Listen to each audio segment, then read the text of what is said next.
for. I wouldn't say it's the only requirement, and we've had a debate about this in previous shows as well, with different people, all walks of life, doing our broadcast.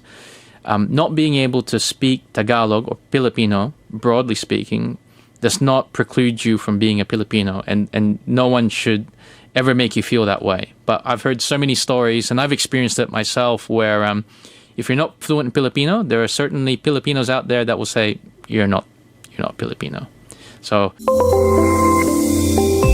a Kangaroo Fern production. Welcome to Gorilla Podcast, Fresheyes, the beat that makes you feel good. A weekly podcast that features interviews with social change leaders or individuals that aims to bring audiences good stories to motivate their own social impact efforts. Now, here's your host. Hello, Humanista. Welcome to another episode of Gorilla Podcast, Fresheyes. Hey, welcome to 2020, and this is our second or season 2, episode 1 of the Gorilla Podcast. Thank you so much to all our sponsor. If you want to sponsor this podcast, please visit our patreon.com/kangaroofirm, or you can email us at info@kangaroofirm.com. On our first episode, season 2 in 2020, we're talking about broadcasting. We're talking about how is the Filipino culture diversify in Australia. So what's the Filipino community doing to integrate in Australian society? For this episode, we are very lucky that our guest for today is a Filipino born, and he is the chairman of 5 EVI 103.1 FM. It's a multicultural radio station in South Australia and Adelaide, and he also the vice president of National Ethnic Multicultural Broadcasting Council. Please welcome Juan Paolo Legaspi. Thank you so much. How are you today? yeah, good. Thanks for having me on your podcast. Much appreciated, Miko. Thank you so much. So, before anything else, tell me about yourself. Well, I was born in Manila, but I grew up mostly in Australia. So I was roughly about 2 years. When I was 2 years old, I moved to Melbourne, Sydney, Melbourne, then Adelaide. And that was just with me. I was an only child with my two parents. They came here almost post-Marcos, at the end of the Marcos era, and grew up here, basically.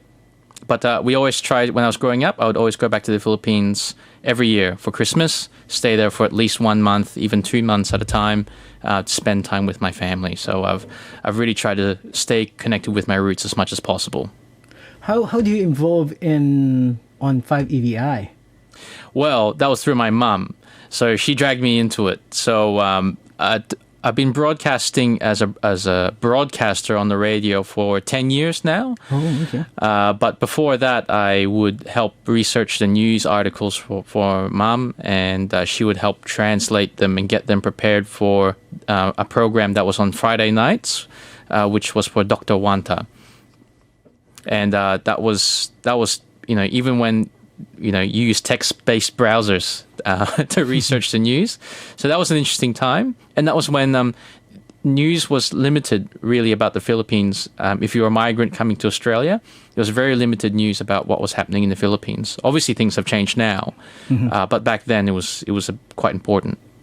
So you did. So you're saying that you are not, because of your mom, you are in line in the broadcasting?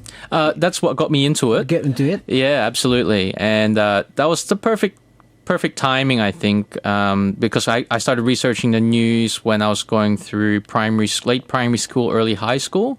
And I thought that was a great way of kind of getting in touch with my culture and my roots, especially going through those formative years, trying to, when you're going through your teenage years, you're trying to explore who you are and what you're all about.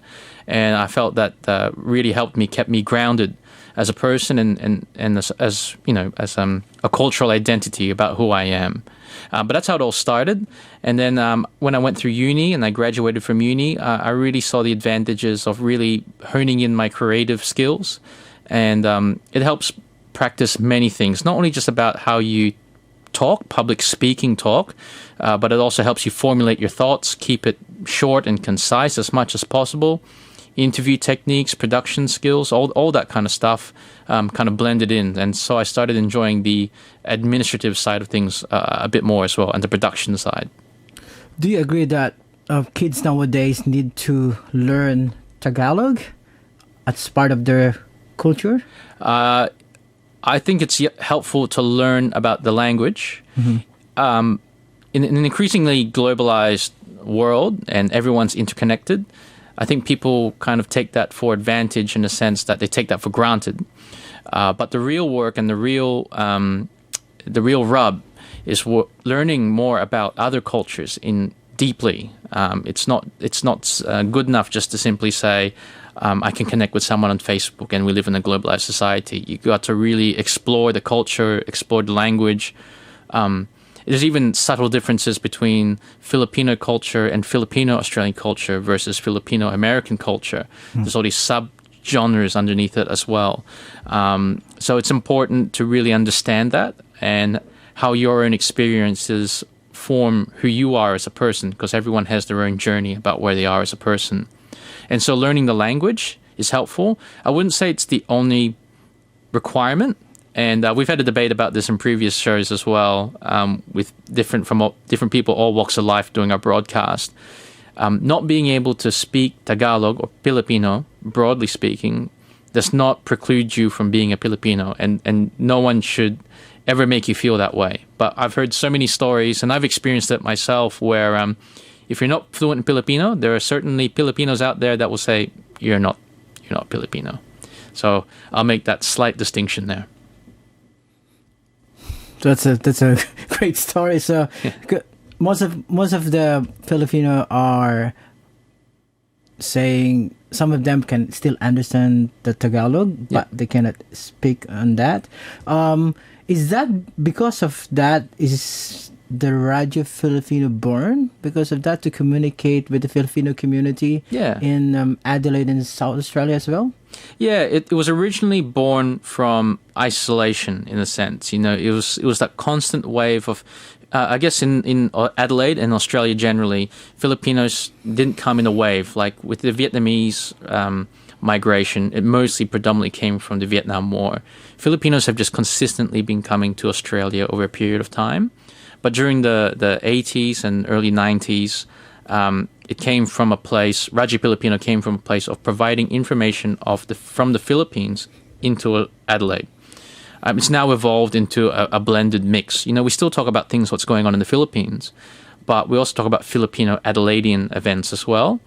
And we've got our own kind of subculture as well. So it's kind of evolved into our own hyper-local events, and mixing it with Filipino life as well. So the Radyo Filipino, so that you have 2 programs. So can you tell us about this program? 3 programs. 3, sorry. So we've got a 1-hour program on Thursday afternoons. That's called Halo Halo Special. And then we've got a morning program from 8:30 to 9 a.m., a 30-minute program. And that's just a general mixed interest kind of show, just updates, light music and entertainment. Friday nights from 9 to 9:30, previously up to a year and a half ago, was called Harana Radyo. And that was hosted by Dr. Wanta, who was one of the co-founders of Radyo Filipino. That was more like older tunes, croon tunes, for a particular older demographic. Since then, I've established Bacata Radyo, and that's more for a younger audience, but also people that are not necessarily born in the Philippines, but maybe born here, but are interested in Filipino culture as well. So that's the 3 in total. So the Bacata is like catered to young Filipinos living in Australia? Yep. So what is the main objective of that Bacata, the program itself? It's meant to be making Filipino culture accessible. So we make a distinction with the rest of the other 2 programs in that Bacata is primarily English-speaking language program. And that comes from a place that there's a lot of second and third generation migrants, Filipino migrants that are now living in Adelaide and Australia. And, it's broadcast online, so around the world, that are interested in Filipino culture but don't necessarily speak the language. And we're trying to make it as inclusive as possible, and making being Filipino as broad as possible. And I guess what we're trying to say is we're trying to preserve the culture. And yes, we're trying to preserve the language and our interest in music. But first of all, get them interested. And being Filipino is quite interesting. And that's what we try to celebrate on our show. On the Tree Show, what do you think is the social impact to everyone, this type of program? Well, they all have different target audiences. So the Thursday program, I would say the biggest social impact and one of the biggest compliments I've ever heard about the program on the Thursday is that there's a lot of workers that listen to that Thursday program. So we had a great shout out from the chicken workers that work up in the Ingham's factory up in Adelaide's north. Yeah, there's a lot of Filipino there. There's a lot of Filipinos there. I have friends there as well. And we had feedback that they tune in every Thursday or as many Thursdays as possible when they're working. And I think that's one of the biggest compliments you can ever get, because that there's people listening, but they're also listening intently, and that they find it relevant enough so that they tune in regularly. And I think what they find most useful is that we play music that they find either nostalgic, or we play new songs that they may not have heard of that's from the Philippines. So that's pretty useful. Sunday's a good one because it tends to be like an older demographic that listen in, and they're very loyal listeners. And the Friday program, it's still early days, but one of the things that I would like to do with the Friday program is really reawaken people's interest in being Filipino. So I'm thinking of someone that's maybe half-half or have been shunned from the community because they don't speak Filipino. Because everyone's got, I know it's a very specific targeted audience, but I've been through it myself. Everyone's got a tito or a tita or a relative or family friend that says, "Oh, if you can't speak Filipino, I'm not going to bother with you." And I really want that Bacata Radyo program to really reach out to those people in particular and say, "Look, you are Filipino. It's okay." That's a great mission. Because a lot of Filipino now, once they migrate here, some of them forgot who they are. Yeah. So that's a good program. So aside from the Tree program, do you have anything planned in the future for our Filipino community? You're thinking of? I think one of the biggest missions, the broad mission in my mind, is to get representation in media in general. And when I look on TV, print media, online media, within an Australian context in particular, you don't see many Filipino Australians out there, and or Asians in general. And that needs to change because it's not truly representative of who we are as a country.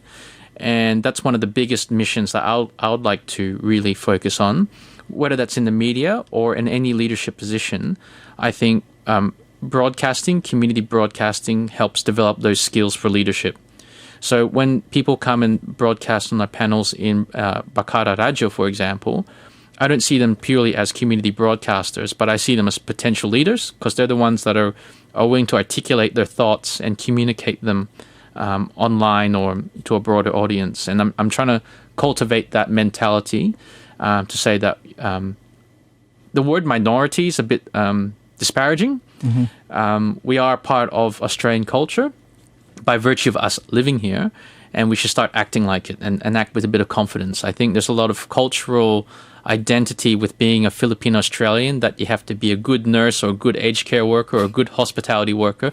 Nothing wrong with those industries, but we shouldn't shy away ourselves from being considered the best or leaders or that culture of excellence and celebrating ourselves. We don't do that enough, I don't think. So as a Vice President for National and Ethnic Multicultural Broadcaster Council, have you experienced asking to make like a policy or guidelines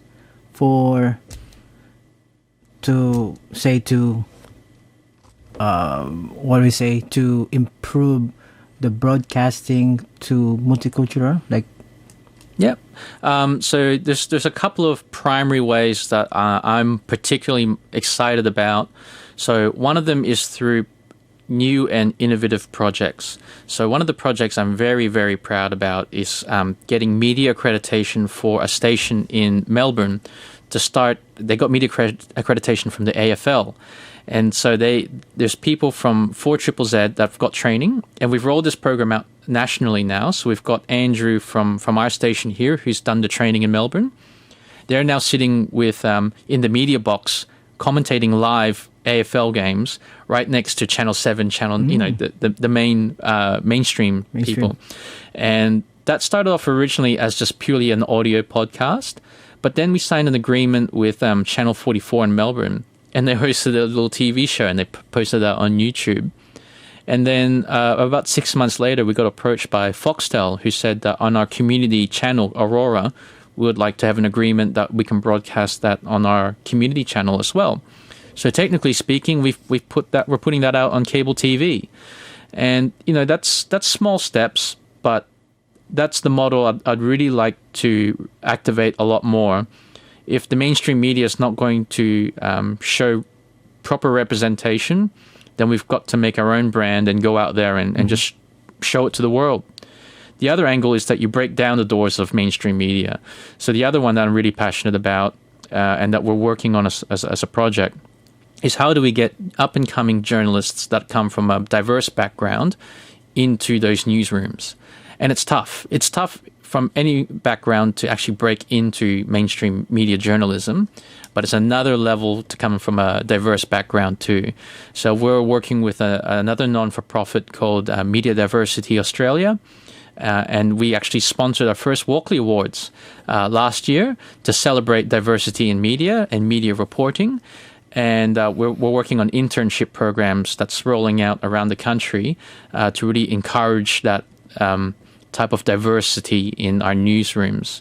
And stay tuned, because we're trying to work an agreement with Google News Lab as well to try and focus on positive and encouraging reporting, positive journalism in Australia as well.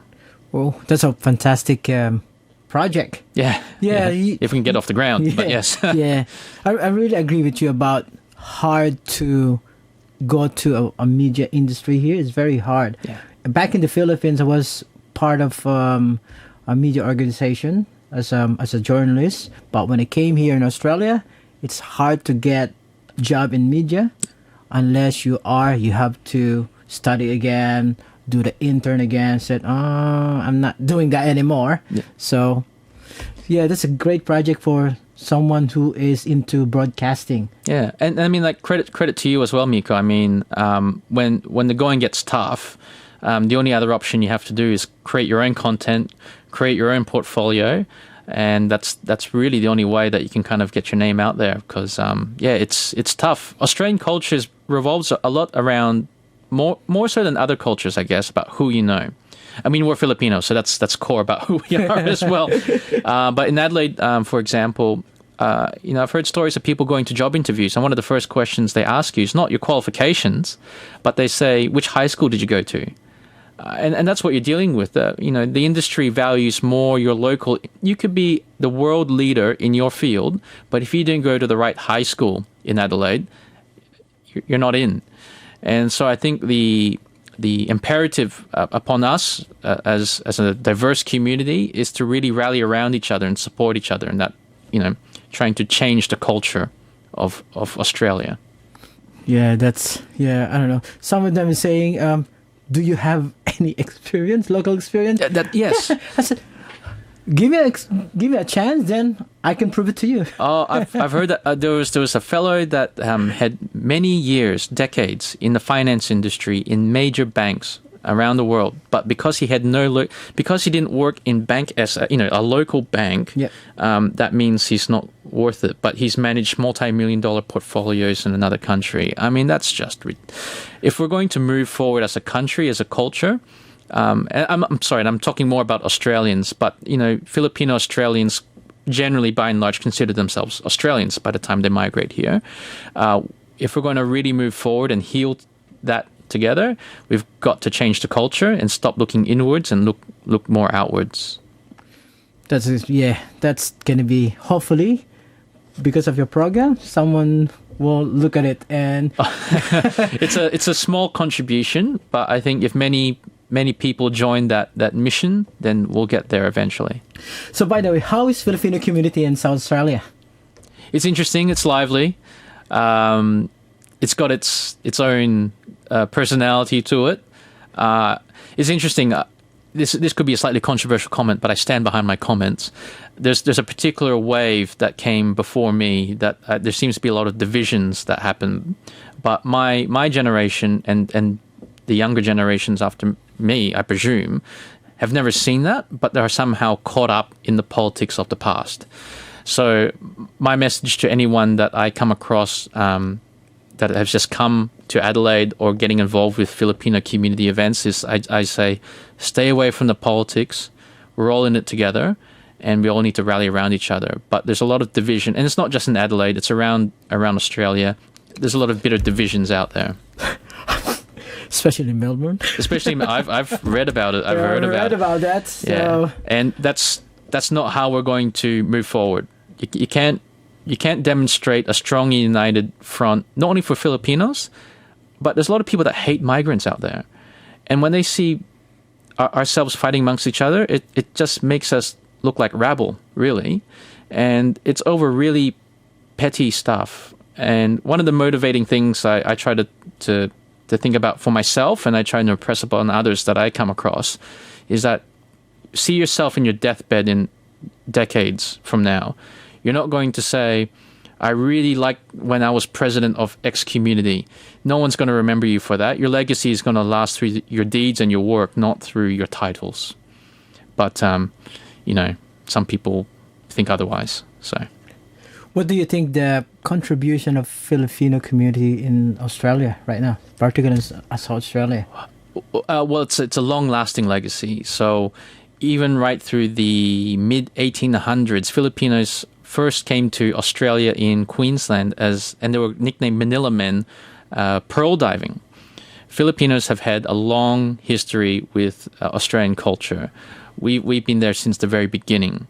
And so if someone down the street yells at you saying, go home go back where you came from. I experienced that. Yeah, we have collectively, as a collective, had a long history here. We've contributed to the foundations of this country. And Filipinos have a great sense of responsibility to the place. It's in our DNA. The OFW culture has really been ingrained in us now. And so our contributions go from anywhere from the healthcare sector, business sector. We've got a famous mining and resources magnate that's here as well. Personally, I'm trying to break new grounds in public service as well. Everyone's got their own contributions to make. And actually, one I don't want to miss out is on our culinary contributions as well. There's the rise food's up there. And shout out to Dennis Leslie, who took a big risk by being the head chef down at Adelaide Oval and serving up fine dining Filipino food. Those are the real, groundbreakers, people like that.